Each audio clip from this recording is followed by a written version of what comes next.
and the bill becomes law, notwithstanding the governor's objections, the Senate's notified by a special message. Queen City News staying on top of breaking news out of Raleigh on the fate of the controversial measure in the North Carolina General Assembly. House members voted at the top of the hour to override Governor Roy Cooper's veto of Senate Bill 382. The measure would move $227 million to a relief fund for Hurricane Helene victims, but it would also strip powers from incoming Democratic elected officials, including the governor and the attorney general. Well, the Senate voted in favor of the override last week. We're going to bring in Chief Legal Analyst Khalif Rhodes. All right, Khalif, first question. Are you surprised? Absolutely not. You got to think about it. You don't put this forward. You don't make this major overhaul. I'm talking about 131 plus pages, go through and make sure that funding is going to where it's needed across the state if you don't have the votes to get this through. They have the supermajority. They know time is shortly winding down. And so listen, no delay from my mind in terms of this happening, or no surprise, I should say. I just was surprised it took this long.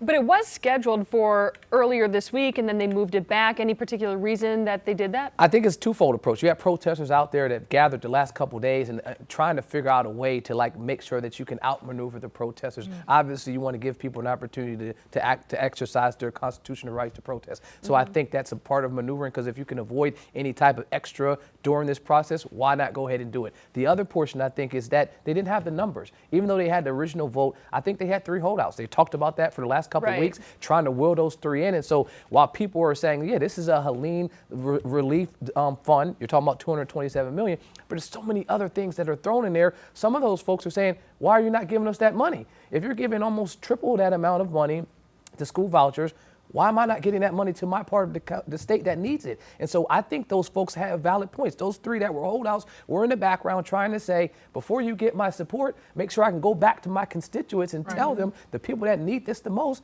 why I didn't get them $600 million instead of $200 million. And I know that back and forth was happening, and that's what was taking so long. You don't want to call the vote until you actually got the number. All right, so I know that this bill has a mixed bag of things, but did anything in particular stick out to you? I mean, so many things stick out in this bill. I mean, because we're calling it Helene relief, and there are so many more things that have absolutely nothing to do with That's Helene what a bill relief. is, right? Right? This is pork barreled with way more stuff, but the pull for power is probably what sticks out the most to me. You're talking about the governor not being able to appoint.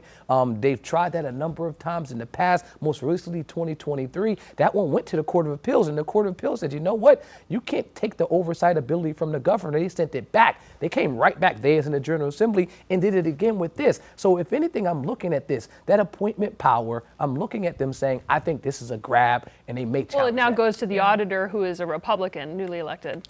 Strategically pinpointed for that seat, I think they'll challenge. Okay, but strategically how they wrote this bill, do you think this sets precedent as to how this could be happening as we look down the line of things like that, slipping things? Well, you got to remember, if you're in power, you want to make sure that you can control and maintain power. And so part of that allows you to govern. Part of that allows you to pass things through. And so once you got there, now what do you do with it? I think Republicans have figured out the way that we can maintain power is controlling the courts, and they've done an excellent job of that. And now making sure that we control as much power as we can.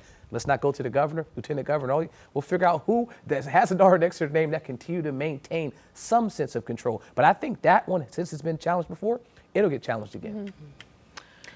Thanks for breaking that down. I know we were supposed to talk about something completely different, but breaking news is breaking news. Hey, that case will be there tomorrow. Right.